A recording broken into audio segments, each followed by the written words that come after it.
নমস্কার। একটা কথা বলি, পশ্চিম বাংলায় বঙ্গ বিজেপির ক্ষমতা বা রাজনৈতিক বিস্তার দুর্বল। এই কথা হঠাৎ বললাম কারণ পশ্চিমবঙ্গের বিধানসভা ভোট নির্বাচন, সেই নির্বাচনে ভারতবর্ষের প্রধানমন্ত্রী বিজেপির বড় লিডার নরেন্দ্র মোদীজি এই বাংলায় এসে ঝালমুড়ি খাচ্ছে, নৌকো চড়ছে।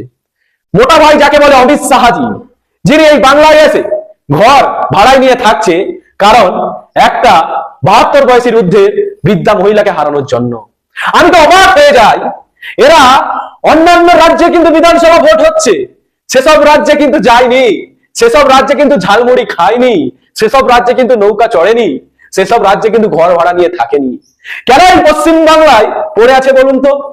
দেখুন, আমাদের মুখ্যমন্ত্রী মমতা ব্যানার্জি মানব রূপে আমরা মুখ্যমন্ত্রী হিসাবে দেখছি, কিন্তু সত্যি যদি কোনো অন্য রূপ থাকে, সেরূপ যে রূপ, এই যে অসুর, এই যে বদমাস, এদের ধ্বংসকারী রূপ, সেরূপ আমাদের আপনাদের হয়তো চোখে পড়ছে না।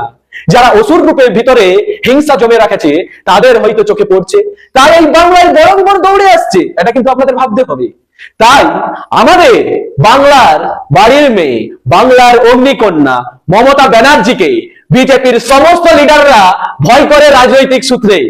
কারণ ইনি এমন একটা নারী, যে নারী পুরো ভারতবর্ষের রাজনীতির একটা প্রতীক হয়ে দাঁড়িয়েছে, যিনি ভারতবর্ষের সাহসিকতার প্রতীক হয়ে দাঁড়িয়েছে। সেই নারীকে হারানোর জন্য এই বাংলায় বরাবর আসছে বিজেপির বড় বড় লিডার। তাহলে কি এই বাংলায় এই বঙ্গ বিজেপিদের হাল কি এতটাই খারাপ যে বাইরে থেকে নেতা মন্ত্রী এসে প্রচার করছে, বাইরে থেকে নেতা মন্ত্রী এসে প্রচার করছে, ঝালমুড়ি খাচ্ছে, নৌকা চড়ছে, উড়িষ্যা থেকে এমএলএ আসছে বিজেপির প্রচার করতে? তাহলে বঙ্গ বিজেপির কি এতটাই হাল খারাপ? আমার বিজেপির বন্ধুরা, তোমরা একবার প্রশ্ন করতে পারো না তোমাদের লিডারের কাছে যে কি এতটাই হাল খারাপ? প্রধানমন্ত্রী অমিত শাহজি সবাই এসে আমার এই বাংলায় প্রচার করছে ভোট। বঙ্গ বিজেপির বন্ধুরা, কর্মীরা, তোমাদের মনে প্রশ্ন জাগে না কেন এই বাংলায় ভোট হচ্ছে? আমরা ভোট করাবো কেন? বিজেপির বড় বড় নেতৃত্বরা আসছে এই বাংলায় ভোট প্রচারে। তাহলে বঙ্গ বিজেপির বন্ধুরা, তাহলে তোমরা হার স্বীকার করে নিয়েছো। কারণ যেখানে বলিউডের সেলিব্রিটিকে নিয়ে এসে তোমাদের ভোট প্রচার করতে হয়, সেখানে প্রথম সূত্রেই তোমরা আমাদের ইঙ্গিত দিয়ে দিয়েছো তোমরা হেরে গেছো। তাই এই বাংলায় চতুর্থবারের জন্য, এই বাংলায় চতুর্থবারের জন্য বাংলার অগ্নিকন্যা মমতা ব্যানার্জি এই বাংলার মানুষের জনসেবক হিসাবে শপথ গ্রহণ করবে।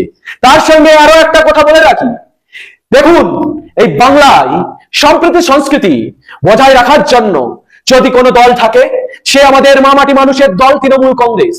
জানেন, এই বাংলার মানুষের জন্য আমাদের অগ্নিকন্যা মমতা ব্যানার্জি লড়াই করছে। আচ্ছা, এই বাংলায় যদি তৃণমূল কংগ্রেস হেরে যায়, মমতা ব্যানার্জির কি কোনো অসুবিধা হবে? না, মমতা ব্যানার্জির কোনো অসুবিধা হবে না। মমতা ব্যানার্জি যে ঘরে থাকে সে ঘরে থাকতে পারবে না।